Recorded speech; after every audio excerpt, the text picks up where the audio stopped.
ये जो मैप है, ये जम्मू एंड कश्मीर का मैप है। इसमें ये वाला जो एरिया है, ये जिसको मैं पीले रंग से शेड कर रहा हूँ, इसका नाम है गिलगित बाल्टिस्तान। ये पाकिस्तान के कब्जे में, पाकिस्तान के कब्जे में इसका पूरा नाम है गिलगित बाल्टिस्तान। ये गिलगित वाला इलाका है, ये बाल्टिस्तान वाला इलाका है। तो मोटे तौर पे अभी से कहते हैं गिलगित बाल्टिस्तान। ये पाकिस्तान ने कब्जा किया हुआ है। कब्जा कब किया था? 1948 में। ठीक है। ये जो नीचे वाला हिस्सा है, ये वाला शेडेड, इसको पाकिस्तान कहता है आजाद कश्मीर, क्योंकि कश्मीर का ही हिस्सा है, तो इसलिए इसको पाकिस्तान कहता है आजाद कश्मीर। अपने वहां पे वो कहता है इसको आजाद कश्मीर। ये भी पाकिस्तान ने हमसे 1948 में ले लिया था। और ये जो चली आ रही है, ये काले रंग से मैं जो दर्शा रहा हूँ, ये असल में ये है लाइन ऑफ कंट्रोल, क्योंकि 1948 में यूनाइटेड नेशंस बीच में आ गया था और उसने कहा था जिसकी सेना जहां तक है वहां तक का इलाका उसका है। तो ये है एक्चुअल में लाइन ऑफ कंट्रोल। इसमें आप देखिए इधर वाला पूरा हिस्सा तो पाकिस्तान के पास में। ठीक है। तो 1948 के बाद से एलओसी बन गई है, और 1971 में जब शिमला एग्रीमेंट हुआ था, तो भारत की इंदिरा गांधी और तत्कालीन उस समय के जो राष्ट्रपति थे, उनका नाम था जुल्फिकार अली भुट्टो, ये लोग ने माना था कि हाँ भाई, एलओसी जो है वही अब इंटरनेशनल बॉर्डर मान ली जाती है। भाई आपका ये है, पाकिस्तान इधर रहे, भारत इधर रहे। ये जो एरिया आप देख रहे हैं, जिसको मैं काले शेड कर रहा हूँ, ये है एक्साई चिन का एरिया। ये एरिया चाइना ने 1962 का युद्ध जब हमको हराया था, तो ये एरिया उसने कब्जा कर लिया था चाइना ने 1962 के वॉर में। ठीक है। ये जो एरिया है ट्रायंगल शेप का, ये जो एरिया है ट्रायंगल शेप का, इसको मैं, ये जो एरिया है इसे, ये सर त्रिभुजाकार है, ये है सियाचिन ग्लेशियर। ये है सियाचिन ग्लेशियर। ठीक है। और ये जो ऊपर वाला एरिया है जिसे हम कहते हैं सक्शगम वैली, सक्शगम वैली इतनी है, इतनी सक्शगम वैली है तो पूरी, लेकिन हम इसको इतना ही मान रहे हैं।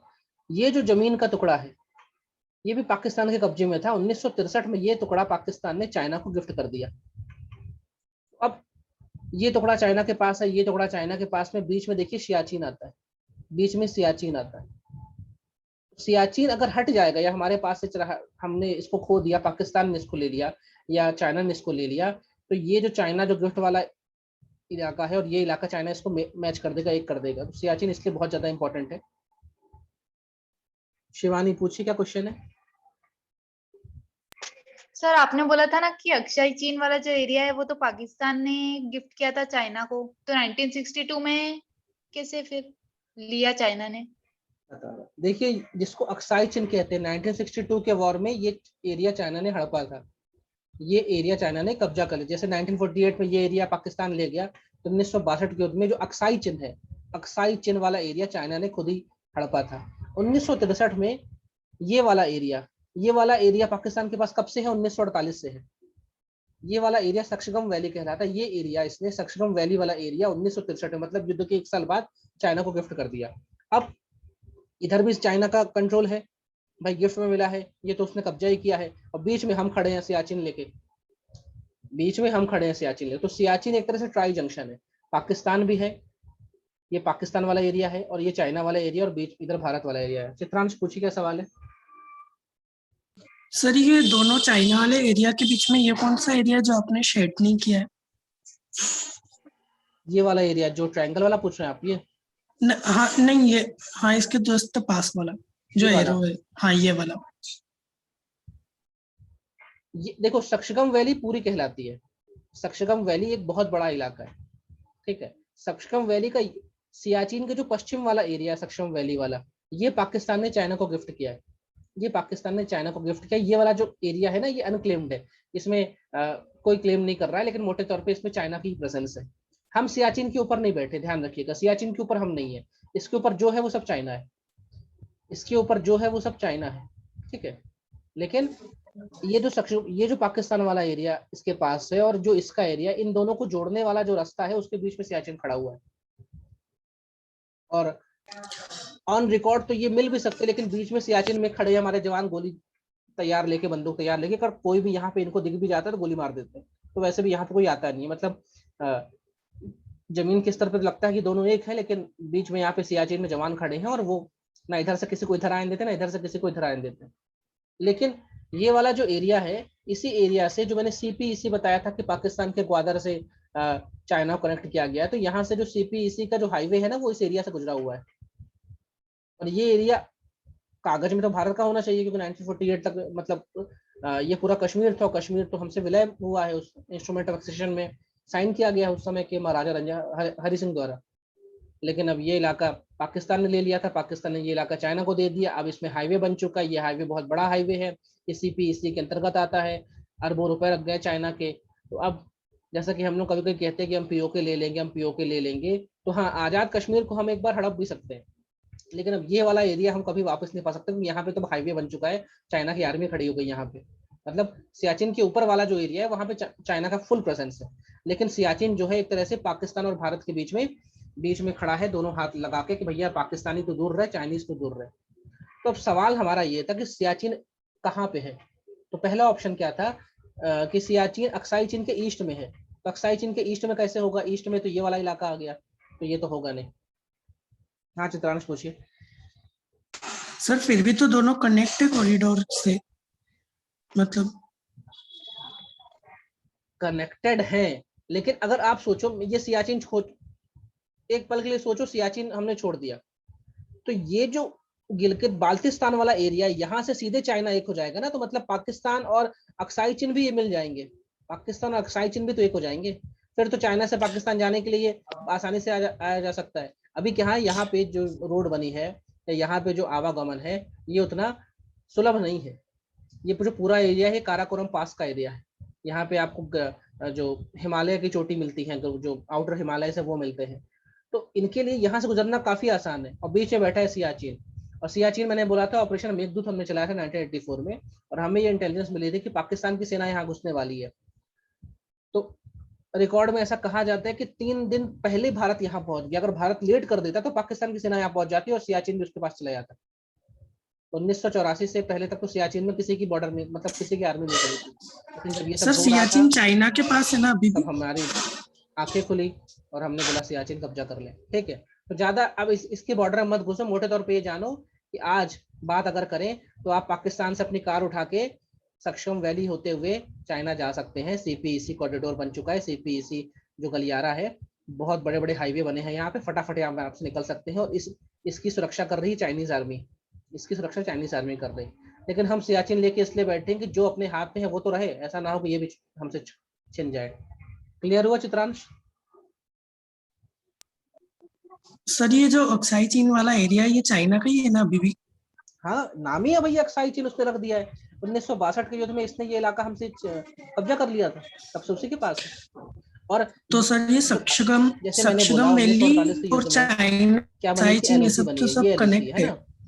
तो 1963 के वॉर, 62 के वॉर के बाद ये बनी एक नई रेखा, इसका नाम है एलएसी। क्या नाम है इसका? एलएसी, यानी लाइन ऑफ एक्चुअल कंट्रोल। तो लाइन ऑफ एक्चुअल कंट्रोल किधर है? पाकिस्तान और सॉरी इंडिया और चाइना के बीच में। और एलओसी किसके बीच में? भारत और पाकिस्तान के बीच में। ठीक है, यहाँ पे लाइन ऑफ एक्चुअल कंट्रोल मतलब भैया इधर तेरा इलाका, इधर मेरा इलाका। और इसी एलएसी में को लेकर तो दिक्कत हो रही है यहाँ पे शायद मैप में नहीं दिखा पाऊंगा मैं आपको। ये जो है ना, ये जो इलाका है, ये है पेंगोंग सो लेक, ये है पेंगोंग सो लेक। और 1/3 भारत में आती है, 2/3 चाइना में आती है, और इसी में यहीं पे है गलवान, यहीं पे है आपका जो फिंगर वाला सिस्टम है, फिंगर 1 से लेकर 8 तक सब यहीं पे दिक्कत हुई है। तो यहाँ पे दिक्कत क्यों हुई थी? एलएसी को लेकर, कि भाई चाइनीज बोलता है कि भैया ये मेरा इलाका है, और भारत बोलता है भाई ये हमारा इलाका है। क्योंकि आप ये देखिए जो पूरी झील है ना, ये देखिए भारत से चल रही है झील और चाइना तक जा रही है, इसी में पेट्रोलिंग होती है। और इस झील को आप लोगों ने जो 3 इडियट्स की मूवी है उसके आखिरी सीन में भी देखा होगा। गलवान को हुए 1 साल हो चुके हैं अभी। ठीक है, तो अब हम अपने सवाल पे चलते हैं। हमारा सवाल बोल रहा था सियाचिन कहाँ पे स्थित है। तो पहला ऑप्शन था अक्साई चीन के ईस्ट में, तो ईस्ट में तो होगा नहीं, ईस्ट में जाएंगे तो तिब्बत मिल जाएगा। ठीक है, दूसरा ऑप्शन क्या था? इसका जो राइट आंसर है वो नुब्रा वैली के नॉर्थ में, ये तो नुब्रा वैली है, नुब्रा नाम की नदी है, इसके उत्तर में देखिए आपको सियाचिन मिलेगा, इसके उत्तर में आपको सियाचिन मिलेगा। और क्या ऑप्शन था इसमें? और क्या ऑप्शन था इसमें? ऑप्शन पढ़िए।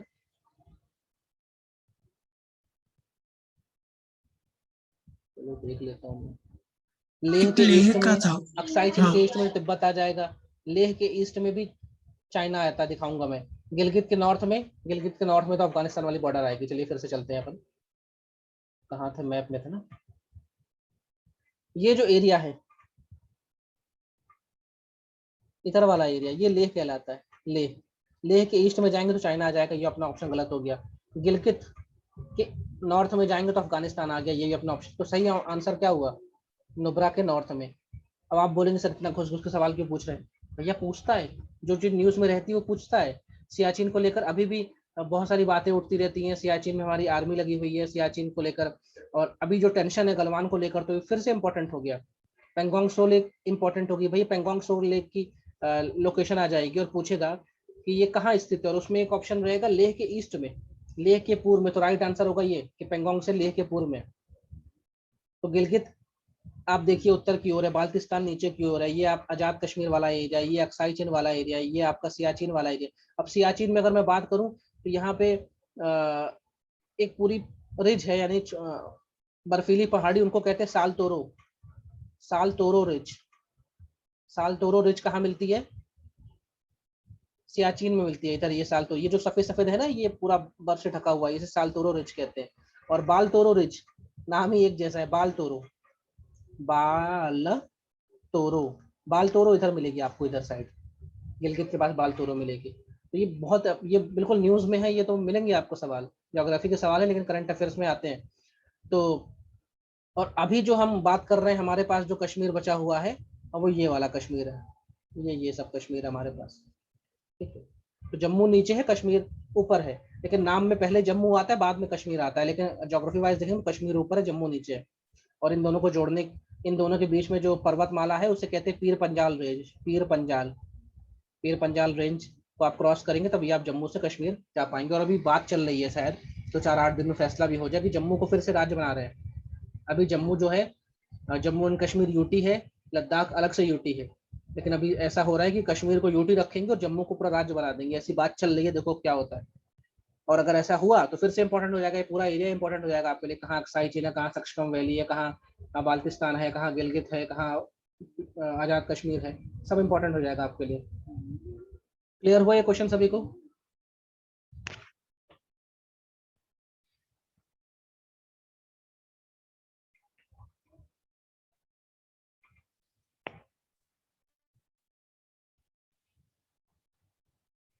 रिप्लाई करो भाई। Yes sir. Yes sir. अगले सवाल पे चलते हैं कि लाइन ऑफ कंट्रोल जो भारत और पाकिस्तान के बीच में, वहां पे क्या मिलेगा? तो वहां पे आपको क्या मिलेगा?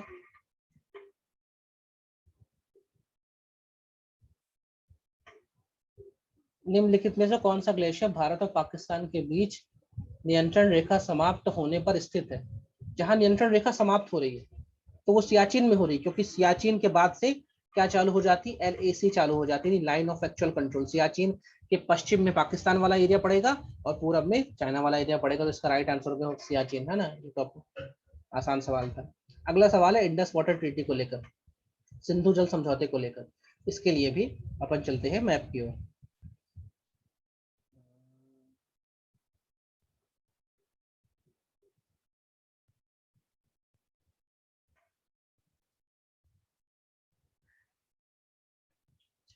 क्या है इंडस वाटर ट्रीटी, ये जान ले पहले। आप लोग जानते हैं जो सिंधु नदी है, जिसको हम क्या कहते हैं? इंडस नदी कहते हैं। इसकी इसकी मुख्य 5 सहायक नदियां हैं, मुख्य मेन 5 मेन ट्रिब्यूटरीज है तो बहुत सारे, लेकिन मेन 5 है। तो इसको मिला के कितनी हो गई? टोटल 6 हो गई। एक तो ये और इसकी 5 सहायक नदियां।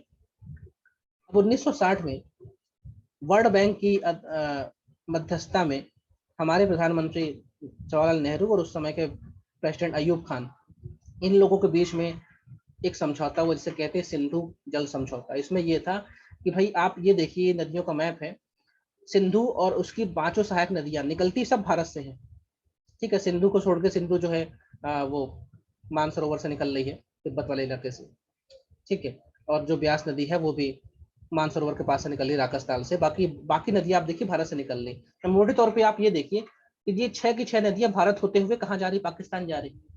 तो सवाल ये हुआ कि इस नदी में कितना हक पाकिस्तान का, कितना हक भारत का है, किस किस नदी पे पाकिस्तान डैम बना सकता है, किस नदी पे भारत डैम बना सकता है। अब देखिए भारत जो है वो अपर स्टेट है, मतलब अगर भारत ने यहाँ कहीं डैम बना दिया, यहाँ डैम बना दिया, तो पाकिस्तान में पानी नहीं जाएगा। पाकिस्तान हमेशा इस डर में जीता था कि कहीं भारत ने डैम बना बना के हमारा पानी न पूरा रोक ले, हम प्यासे न मर जाएं। पाकिस्तान इस डर में था। और अभी हाल ही में जब ये पुलवामा हुआ था और उसके बाद प्रधानमंत्री मोदी ने एक स्टेटमेंट दिया था कि खून और पानी एक साथ नहीं बह सकते, मतलब एक तरफ आप हमारा खून बहाते हैं और दूसरी तरफ आप कहते हैं आपको पानी भी चाहिए। एक स्टेटमेंट था, तो इम्पोर्टेंट हो गया था। और अभी फिर से पाकिस्तान को लेकर चलता है कि हम उनका पानी क्यों रोक नहीं देते। तो कई लोग कहते नहीं भाई समझौता है, तो आज समझौता जान लेते थोड़ा सा 5-10 मिनट से लगे समझौता क्या था। 1960 में हमारे नेहरू 1964 तक प्राइम मिनिस्टर रहे और अयूब खान वहाँ का प्रेसिडेंट। इन लोगों के बीच में एक समझौता हुआ जिसे इंडस वाटर ट्रीटी कहते हैं। और इस इंडस वाटर ट्रीटी में कुल कितनी नदियों की बात है? 6 नदियों की बात है। इसमें 3 मुझको मिली है, 3 पाकिस्तान को मिली है। 3 मुझको, 3 पाकिस्तान। तो पहली बात है भारत को कौन सी मिली? ठीक है, तो ये जो नदियां हैं, जो नीचे वाली नदियां हैं, रावी, सतलज और ब्यास, RBS, भारत को कौन सी नदियां मिली हैं? RBS, ये भारत को मिली, यानी साउथ वाली नदियां। और पाकिस्तान को क्या मिली है? IJC, इंडस यानी सिंधु, फिर झेलम और चेनाब, ये 3 नदियां पाकिस्तान को मिली है। अब इसका क्या मतलब? तो पहली चीज तो याद रखना है, IJC किसको मिला है? पाकिस्तान को। RBS किसको मिला है? भारत को मिला है। तो हमारा राइट आंसर क्या हो जाएगा? पहले हम क्वेश्चन में चलते हैं। क्वेश्चन में था कि क्वेश्चन ये है कि भारत के पास किस नदियों के एक्सक्लूसिव राइट्स हैं। तो मैंने बोला भारत को क्या मिला है? भारत को क्या मिला है? रावी, ब्यास, सतलज। तो राइट आंसर क्या होगा? 2, 3 8 5। देख लेना इसमें क्या है। ये है राइट आंसर, क्या होगा? 2, 3 और 5। ये आपको रट ही लेना है कि भारत को क्या मिला है। और अब भारत के हिस्से में आइए RBS, यानी रावी, ब्यास, सतलज। और बाकी जो बची हैं इंडस, झेलम और चिनाब, ये गई है पाकिस्तान के हिस्से में। तो ये था सिंधु जल समझौता, इसमें 6 नदियों का बंटवारा हुआ था। फिर से अपन उस मैप में चलते हैं। अब इसमें ये था कि भाई जो भारत के पास ये 3 नदियां हैं, रावी, सतलज, ब्यास, इसमें तो हमारा एक्सक्लूसिव राइट है, हम इसमें जितने चाहे डैम बनाए, जो करना है वो करें। हम बस ध्यान रहे कि हम नदियों का पानी पूरी तरह रोकेंगे नहीं, हम नदियों को बहने देंगे, बस उसमें हम डैम बना सकते हैं। तो इन तीनों में डैम हम बना सकते हैं, हमें कोई रोक नहीं सकता। ठीक है। और जो ऊपर वाली 3 नदियां हैं IJC, इसका 20% पानी हम यूज कर सकते हैं, लेकिन हम इसमें डैम नहीं बना सकते। हम इसमें डैम नहीं बना सकते। तो भी कई सारे डैम है, जैसे पकलडुल डैम है, पकलडुल डैम, एक है रातल डैम, एक है मेरे ख्याल से किशन गंगा प्रोजेक्ट, किशन गंगा। ये समय समय पे आप लोग करंट अफेयर्स पढ़ते रहेंगे ना, तो पता रहेगा। ये जो हम प्रोजेक्ट बना रहे हैं, असल में ये हम चेनाब नदी बना रहे हैं, चेनाब पे। और मैंने बोला था IJC किसकी नदियां हैं? पाकिस्तान की। और इन नदियों में एक्सक्लूसिव राइट पाकिस्तान का है। और इसमें कहा गया कि भारत इसका सिर्फ पानी ले सकता है, वो भी सिर्फ 20% पानी पा सकता है इस नदियों का, जो पाकिस्तान के पास जा रही है। इसमें कुछ बना नहीं सकता, और हम इस पे डैम बना रहे हैं। तो इसके लेकर पाकिस्तान हमेशा हल्ला मारता रहता है कि आप उल्लंघन करते हैं सिंधु जल समझौते का। और कुछ अल्ट्रा नेशनलिस्ट लोग कहते हैं कि भाई हम नदियों का पानी क्यों छोड़ते हैं? भाई नदी है, कोई नल नहीं है, पानी बंद कर दोगे तो पाकिस्तान को पानी नहीं जाएगा। नदियां हैं बड़ी बड़ी, इनको आपको रोकने में, मोड़ने में दिक्कत हो जाएगी। और मोड़ भी नहीं सकते इतनी जल्दी हम, ऐसा नहीं कि चिराग घिसा और डैम बन गया। तो जो दिक्कत है कि पकलडुम या रातल डैम या किशन गंगा प्रोजेक्ट जो है, असल में चेनाब नदी पे है। और चेनाब, जैसे मैंने बोला, IJC किसके हिस्से की नदियां? पाकिस्तान की नदियां। तो पाकिस्तान हल्ला मारता रहता है कि तुम यार क्या मजाक करते रहते हो। तो ये आज भी चल रहा है। और दुनिया के लोग इसकी मिसाल मानते हैं कि 2 परमाणु संपन्न देश, दोनों कट्टर देश, जो हमेशा दोनों एक दूसरे के खून के प्यासे होते, वहां पे ये एक ऐसा प्रोजेक्ट, पानी को लेकर प्रोजेक्ट कितनी सफलता पूर्वक चल रहा है। दुनिया इसको देख के बड़ी आशान्वित होती है कि भारत और पाकिस्तान जैसे कट्टर दुश्मन अगर इंडस वाटर ट्रीटी को पिछले हम बात करें तो 70 सालों से चला रहे हैं, तो दुनिया इस बात के लिए होपफुल रहती कि हो सकता है कभी ना कभी इनकी दुश्मनी खत्म हो जाए। क्योंकि जब ये इतना बड़ा प्रोजेक्ट जिसमें पानी, और पानी को लेकर तो कहते हैं कि तीसरा विश्व युद्ध होगा वो पानी को लेकर होगा, फिर भी भारत और पाकिस्तान इतने अच्छे से इंडस वाटर ट्रीटी को चला रहे हैं, इसलिए दुनिया आशान्वित है कि कभी ना कभी भारत और पाकिस्तान के बीच में शांति हो जाएगी। ठीक है। और ये जो 5 नदियां हैं ना, ये अल्टीमेटली जाके सिंधु में मिल जाती है। और सिंधु जाके कराची के पास नीचे गिर जाती है। ठीक है, तो ये था इंडस वाटर ट्रीटी 1960 में बना था, और इसमें आपको ध्यान रखना है आपके पास कौन सी नदियां हैं, उनके पास कौन सी नदियां हैं। ये समझौता कब हुआ था बेटा? 1960 में हुआ था। ये देखो ना, इसमें लिखा हुआ है 1960 में समझौता हुआ था। इंडस वाटर ट्रीटी 1960 में हुई थी, और वर्ल्ड बैंक ने इसमें मध्यस्थता कराई थी। ठीक है, वर्ल्ड बैंक ने इसमें मध्यस्थता कराई थी। सब इंपॉर्टेंट चीजें धीमे धीमे आप लोगों को दिमाग में बैठने लगेगा, मैं तो ब्रीफिंग दे रहा हूँ। तो ये क्वेश्चन क्लियर है सभी को? इंडस वाटर ट्रीटी में भारत का शेयर किस नदियों पे और पाकिस्तान किस नदियों पे? Yes sir.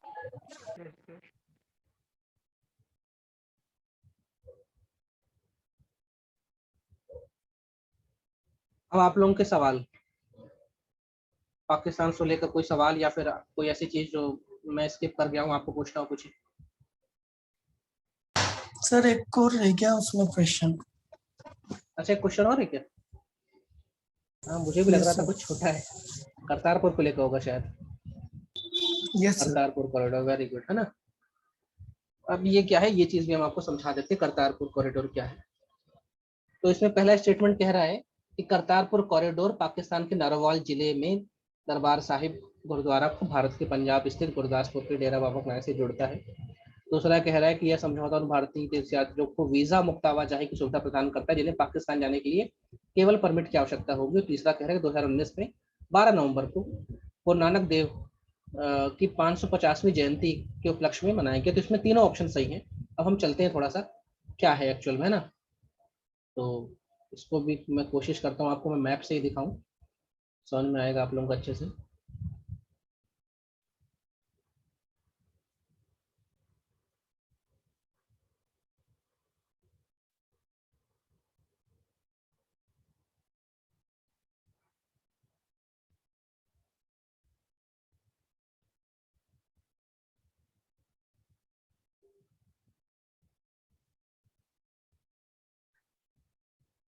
इस मैप को देखते हैं।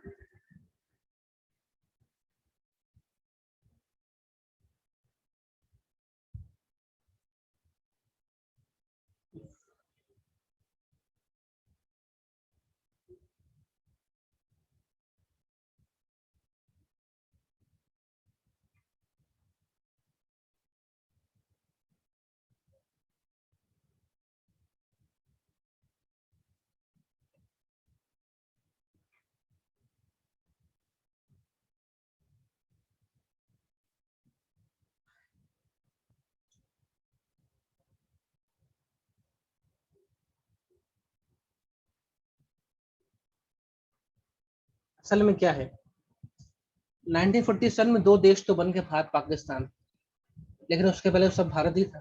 तो बहुत सारे ऐसे लोग थे जो पाकिस्तान में रहते थे, बहुत सारे ऐसे धर्म गुरु हुए जिनका जन्म पाकिस्तान में हो। वैसे ही एक धर्म गुरु थे, इनका नाम था गुरु नानक देव। गुरु नानक देव, ये सिख धर्म के संस्थापक है। 1569 में इनका जन्म हुआ। कहाँ जन्म हुआ? इनका जन्म हुआ ननकाना साहिब में। ननकाना साहिब बर्थ हुआ। ये तो आज पाकिस्तान के बीच में है, यहाँ तो इनका जन्म हुआ। लेकिन अपने जीवन के आखिरी 18 साल इन्होंने करतारपुर साहिब में, करतारपुर नाम का एक गांव था, वहां पे इन्होंने बिताया। वहीं पे इनकी मृत्यु भी हुई, है ना। तो वहां पे एक बहुत बड़ा गुरुद्वारा बना, इसे करतारपुर साहिब कहते हैं। इसका मतलब गुरु नानक देव ने अपना आखिरी समय करतारपुर साहिब में बिताया। अब जो करतारपुर है, करतारपुर जो है वो पाकिस्तान में चला गया बंटवारे के बाद, पाकिस्तान में चला गया। और जिस जिले में गया उसका नाम था नारोवाल। जिस जिले में गया उसका नाम था नारोवाल। तो नारोवाल जिला है, और करतारपुर कहाँ चला गया? पाकिस्तान में। बढ़िया है। अच्छा, अब हमारे पंजाब में एक जिला है, उसका नाम है गुरदासपुर। जिले का नाम है गुरदासपुर। ठीक है, ये करतारपुर गुरुद्वारे की तस्वीर दिखाई जा रही है आपको। हमारे हमारे हिस्से में जो पंजाब, मैंने बोला ना पंजाब जो है वो पाकिस्तान में भी है, भारत में भी है। जो हमारे हिस्से में पंजाब आया, उसमें जो एक जिला है उसका नाम है गुरदासपुर। और उस जिले में एक गुरुद्वारा है, उसका नाम है डेरा बाबा नानक। क्या नाम है? डेरा बाबा। तो डेरा बाबा नानक कहाँ है? इंडिया में। और करतारपुर कहाँ है? पाकिस्तान में। ये आप लोगों को समझ में आ गया। अच्छा, 2019 से पहले तक 2019 से पहले तक जो भी सिख आते थे डेरा बाबा नानक में, भाई उनका भी मन करता था कि हम भी उस जगह जहाँ जहाँ जहाँ पे हमारे नानक जी हैं, जो जिन्होंने आखिरी जीवन जिया था, आखिरी समय बिताया था। लेकिन पाकिस्तान में और वहां जाने में वीजा लगेगा, और वीजा के लिए आपको दिल्ली जाना पड़ेगा, फिर वहां से फ्लाइट लेनी पड़ेगी, फिर जाना पड़ेगा, ऐसा नहीं कि कूद के चले जाओ। लेकिन जो लोग डेरा बाबा नानक आते थे, वहां पे एक दूरबीन लगी हुई थी, उस दूरबीन से करतारपुर को दिखाया जाता था। तो आप सोचेंगे दूरबीन से दिख रहा है मतलब पास है। हाँ, करतारपुर और डेरा बाबा नानक के बीच में दूरी सिर्फ और सिर्फ 5 किलोमीटर है। कितनी है? मोटे तौर पे 5 किलोमीटर। तो यहाँ पे बीच में बहती नदी कौन सी? यहाँ पे नदी बहती है वो बहती है रावी नदी। ठीक है, इंडस वाटर ट्रीटी में रावी हमारे अंडर में आई है। आरबीएस, रावी, ब्यास, सतलज हमारे अंडर में। तो 5 किलोमीटर की दूरी है। तो जो लोग भी यहाँ पे सिख धर्म में मतलब सिख अनुयायी जाते थे, वो यहाँ से दूरबीन अच्छी लगाई, अच्छी क्वालिटी की दूरबीन थी, उससे गुरुद्वारे के दर्शन करते थे, मत्था टेकते थे। लेकिन उनके मन में अरदास रहती थी कि यार कभी हम भी वहां पे जाएं और वहां पे जाके उस जमीन को चूमे जहाँ गुरु नानक ने आखिरी वक्त बिताया अपना। तो बहुत समय से बात चलती आ रही थी कि यार भारत वाले जो सिख हैं यार, वो करतारपुर क्यों नहीं जा सकते, और जबकि 5 किलोमीटर की दूरी है। तो 1569 में गुरु नानक जी का जन्म हुआ। 2019 में इनके पैदा हुए 550 साल होने वाले थे। 550वां साल था 2019। तो पाकिस्तान सरकार और भारत सरकार ने सोचा यार 550वीं एनिवर्सरी है, और ऐसा नहीं कि पाकिस्तान में पंजाबी नहीं रहते, भाई पाकिस्तान में हमसे बड़ा पंजाब है, तो वहाँ पंजाबी बहुत सारे रहते। तो ये हुआ कि यार एक कॉरिडोर बनाया जाए। कॉरिडोर मतलब गलियारा, मतलब ये 5 किलोमीटर का जो दायरा है, इसके बीच में अपन एक रास्ता बना दें। वो रास्ता ऐसा हो कि उसमें एक पुल भी रहेगा, और वो पुल किसको क्रॉस कर रहा है? रावी नदी को, के बीच में नदी बहती है रावी। इसको कहा गया करतारपुर कॉरिडोर। क्या कहा गया इसको? करतारपुर कॉरिडोर। कॉरिडोर मतलब एक गलियारा, कितने मोटे तौर पे 5 किलोमीटर का। अब सवाल है कि भैया इससे क्या फायदा होगा? इसमें ये हुआ कि जो गलियारा है, मान लो ये ऐसा रास्ता है, तो इसके चारों ओर बाड़ी लगी हुई है, बड़ी बड़ी बाड़ी लगी हुई है। मतलब आप इसी रास्ते से, मान लीजिए भारत है ना, भारत से जाइए पाकिस्तान और शाम को वापस भारत आ जाइए। इस रास्ते में चलने के लिए बसें भी हैं, छोटी छोटी बसें हैं, ऑटो भी हैं, और पैदल जाके भी आ सकते हैं। मतलब आप ना इधर भाग सकते हैं ना इधर भाग सकते हैं। ये पूरी बंद बाड़ी है, इसके अंदर से आपको घुसना है और दर्शन करने और शाम तक वापस में आना है। रात में रुकने का ऑफर ही नहीं है, रात में रुकना ही नहीं है। ये है गलियारा, इसे के करतारपुर कॉरिडोर कहा गया। और इसमें ये था कि भाई जो लोग इस गलियारे का उपयोग करेंगे उनको कुछ फीस देनी पड़ेगी। शुरुआत में ये था कि 1200 रुपये फीस लगेगी, तो लोगों के लिए फिर भी सस्ता था यार। अब बाकायदा दिल्ली जाए, दिल्ली से वीजा लें, वीजा की फीस भरे, फिर फ्लाइट पकड़े, फिर इस्लामाबाद जाए, वहां से जाए, तो उसमें तो 70-80 हजार लग जा रहे थे। यहाँ 1200 में काम हो रहा है। तो बाकायदा यहाँ पे ऑफिस बनाया गया, जिनको परमिशन मिलती थी उनको टिकट कटानी पड़ती थी। ये सुबह जाते थे, शाम को वापस आना पड़ता था, मतलब रात में स्टे करने का यहाँ पे ऑप्शन नहीं था। तो करतारपुर कॉरिडोर ये है। और करतारपुर कॉरिडोर जो है वो किसको जोड़ रहा है? भारत के डेरा बाबा नानक गुरुद्वारे से ना करतारपुर गुरुद्वारे को। करतारपुर पाकिस्तान में है, जिले का नाम है नारोवाल। डेरा बाबा नानक भारत में है, उसके जिले का नाम है गुरदासपुर। ठीक है, तो ये है करतारपुर कॉरिडोर। और 2019 में हमने इसको खोल दिया क्योंकि 550वीं क्या थी? वर्षगांठ थी नानक देव की। गुरु नानक देव का जन्म ननकाना साहिब में हुआ था, और जो पाकिस्तान में है, तलवंडी जिले में, तलवंडी। ठीक है, तो ये शायद आप लोगों ने पढ़ा होगा, नहीं तो जब मैं पढ़ाऊंगा मेडाइवल हिस्ट्री तो और अच्छे से बता दूंगा क्या सब कहानी है। 56 में ये पैदा हुए थे और 2019 में इनकी 550वीं वर्षगांठ थी। इसी उपलक्ष्य में हमने करतारपुर कॉरिडोर खोल दिया। अब आप देखिए दूसरे देश में जा रहे हैं, लिटरली आप दूसरे देश में जा रहे हैं कि बिना वीजा के आप पाकिस्तान की जमीन में घुस रहे हैं, लेकिन ना आप इधर से इधर भाग सकते हैं, ना आप इधर से इधर। आपको ये बंद है, एक तरह से पूरी बाड़ी लगी हुई है, बड़ी बड़ी मतलब अच्छी बड़ी फेंसिंग है। आप जाइए और आइए चुपचाप। और ये है करतारपुर का गुरुद्वारा, जहाँ पे गुरु नानक देव ने अपने आखिरी समय, लगभग जीवन के 18 साल यहाँ बिताए थे। क्लियर हुआ सभी को? जी सर। इसमें लिखा ही तो ये रावी नदी है। और देखो इसी के नीचे यहाँ पे वाघा बॉर्डर है। और ये जो लाल रंग का हिस्सा दिख रहा है, ये जो लाल रंग है ना, ये जो लाल रंग आप देख रहे हैं, ये है एक्चुअल में क्या, इसको हम बोल सकते हैं नहीं, इसको नहीं बोलेंगे लाल। ये तो मेरे ख्याल से हाईवे है कोई। ये है इंटरनेशनल बॉर्डर, ये है इंटरनेशनल बॉर्डर। और यहाँ पे वाघा बॉर्डर है। इसी वाघा बॉर्डर से जो वाघा है और एक तरफ अटारी बॉर्डर है, अटारी मेरे तरफ है और उसकी उस तरफ वाघा बॉर्डर है, यहीं से अभिनंदन को वापस लाए थे। यहाँ टेरर अटैक का डर नहीं, अरे मार तो दे गोली भला। पाकिस्तान ने इस कॉरिडोर में अगर एक भी गोली चली तो भारत फिर चढ़ नहीं जाएगा इसके ऊपर।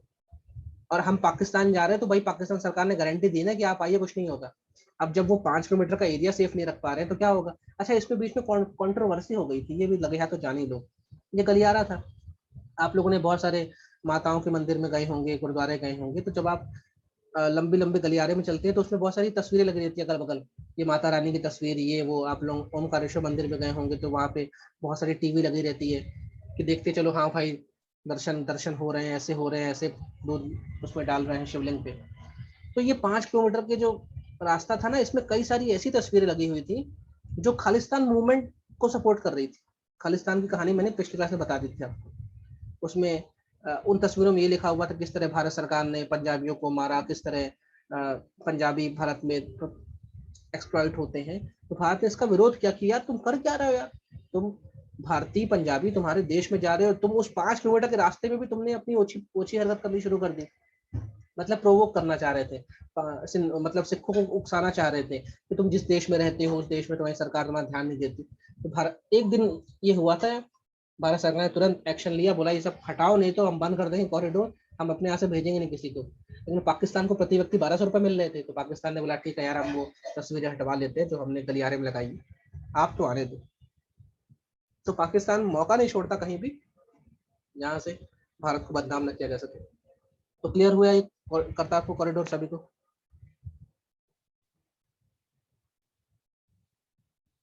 Yes, sir.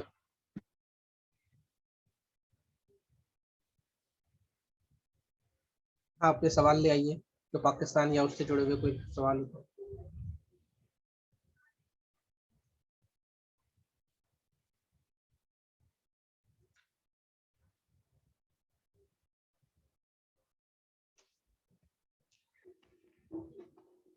कैसे भी सवाल हो, इतिहास से जुड़े हुए सवाल हो या फिर करंट अफेयर्स में जुड़े हुए सवाल हो, या फिर कोई आपको समझ में नहीं आ रहा कि वहाँ सरकार कैसी है, क्या कुछ भी ये सवाल हो भारत पाकिस्तान रिलेशंस को लेकर जो आपने कभी पढ़े हो, सुने हो और आपको समझ में नहीं आया तो पूछ लीजिए।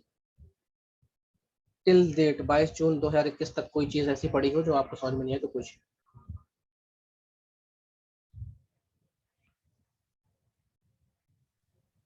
सर आप पूछिए। सर अगर हम अटैक करके या फिर कुछ स्ट्राइक वो सर्जिकल स्ट्राइक वगैरह करके जो पुराना एरिया था वो अपन फिर से लेते हैं तो यूएनएससी कुछ करेगा क्या उस पे? यूएनएससी में मैंने बताया था कुछ भी होता है तो वहाँ पे सबकी सहमति होती, मतलब सबका कंसेंसस होना चाहिए। तो ठीक है, अगर जो 5 स्थायी देश हैं अगर वो हमारे खिलाफ हो जाएंगे तो कुछ हो सकता है, लेकिन रशिया हमारा दोस्त है, अमेरिका हमारा दोस्त है, तो भारत के खिलाफ ऐसा कोई भी सैंक्शन उठेगा तो ये लोग रोक सकते हैं। इतनी तो हमने गुडविल बना ली है। जब अभी इसराइल और फलस्तीन में दिक्कत हो रही है तो यूएनएससी कुछ नहीं कर पाया, ठीक है, वहां भी चाइना ने उसको रोक दिया, रशिया ने रोक दिया कि नहीं नहीं छोड़ो यार, जो मरने दो इनको, मतलब इनको लड़ने दो, हमें कुछ नहीं करना। आपको पीओके लेना है तो लगाइए, अपनी आर्मी चढ़ा दीजिए, ले लीजिए पीओके, पीओके आप ले लीजिए। जिस तरह रशिया हो गया, या अभी अर्मेनिया अजरबैजान का युद्ध हुआ था, या अभी इसराइल फलस्तीन वो गाजा पट्टी वाला जो युद्ध हो रहा है, युद्ध तो हो रहा है, लोग जमीन हड़प रहे हैं, आप भी हड़प लीजिए। बस आपकी आर्मी में इतना दम होना चाहिए, क्योंकि आप ध्यान रखिए पाकिस्तान पर अटैक करोगे तो पाकिस्तान का मित्र चाइना वो आ जाएगा आपके ऊपर, और अभी हम 2 तरफ वॉर झेलने के काबिल नहीं है। आप पाकिस्तान पे वेस्ट में चढ़ाई करेंगे, चाइना आपके इधर से घुस जाएगा, क्या कर लोगे आप। गए थे जमीन लेने, अक्साई चीन से और बड़ा एरिया खींच लेगा चाइना, ठीक है। हम देख ही रहे हैं 365 एक साल से अधिक हो गया गलवान में, अभी भी भारत और चाइना की आर्मी मतलब सैनिक आमने सामने खड़े।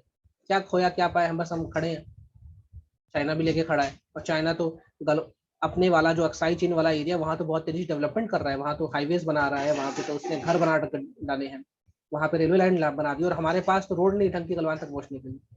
तो अभी हम इस स्थिति में नहीं है कि पाकिस्तान पर अटैक करते हैं, हम सोच भी नहीं सकते, क्योंकि पाकिस्तान के पक्के मित्र चाइना इधर से ठोकेगा हमको, ठीक है। और 2 फ्रंट वॉर लड़ने की स्थिति में हम बिल्कुल नहीं है, खासकर जब हमारे एक दुश्मन चाइना हो तो। हाँ, चाइना की जगह कुछ छोटा मोटा देश होता तो हम भिड़ भी जाते। चाइना, रशिया भी हमारा दोस्त अब मतलब का दोष है, और रशिया बाई करिए, रशिया हमसे आया दोस्ती अब चाइना से बढ़ा के रखा है, ठीक है। लेकिन 1971 में रशिया ने हमारा बड़ा बड़ा सहयोग किया। 1971 में जब पाकिस्तान ने हम पे 3 दिसंबर को अटैक कर दिया, हमारी जो वेस्टर्न बॉर्डर है, और हमें बांग्लादेश को आज़ाद कराना था, तो पाकिस्तान का पूरा सहयोग अमेरिका कर रहा था। पाकिस्तान को पूरा सहयोग अमेरिका कर रहा था, और अमेरिका की तो जो अब्राहम लिंकन नाम का एक उसका युद्ध मतलब एयरक्राफ्ट कैरियर था, वो तक इंडियन ओशन के पास आ गया था। और हमें ये लगा कि यार अमेरिका अगर पाकिस्तान को सहयोग करेगा तो हम तो हार ही जाएंगे। फिर भारत ने आनंद फानंद में रशिया से मदद मांगी। उस समय रशिया नहीं था, उस समय यूएसएसआर था, और भारत ने 30 साल की 30 ईयर्स की फ्रेंडशिप ट्रीटी उससे कर ली। 30 ईयर्स वाली 30 साल की फ्रेंडशिप ट्रीटी कर ली। उसमें यह था कि भारत पे कभी कोई अटैक करेगा तो रशिया उसको बचाने आएगा। और अमेरिका ने जब ये देखा कि रशिया आ चुका है, तो अमेरिका चुपचाप हो गया कि भाई कुछ भी हो, अमेरिका भी कभी भी रशिया से डायरेक्ट युद्ध करने की स्थिति में था ही नहीं। तभी तो कोल्ड वॉर चला ना, नहीं तो हॉट वॉर हो जाता, ठंडा युद्ध इसलिए चला। यूएसए भी मतलब ही का यूएसए, हाँ यूएसए इस समय हमारी दोस्ती यूएसए से ज्यादा है, रशिया से थोड़ी कम है। रशिया अब चाइना के नजदीक हो रहा है ज्यादा। रशिया चाइना का, यानी ये आप कह लीजिए कि रशिया, चाइना और पाकिस्तान तीनों मिलकर मिलिट्री ड्रिल कर रहे हैं, इनकी सैनिक अभ्यास हो रहा है। बताइए इतनी पक्की दोस्ती हो रही है इनकी अभी। और हम भारत को देखेंगे तो 15 सितंबर के बाद यूएसए इंडिया की हेल्प कर सकता है। क्यों? आसानी से। 15 सितंबर को क्या हो रहा भाई?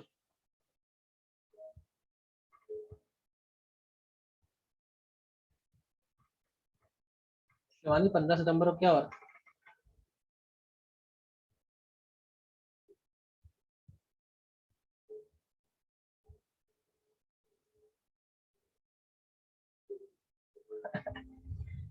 पंद्रह सितंबर को नहीं जा रहा बेटा, 11 सितंबर को जा रहा है।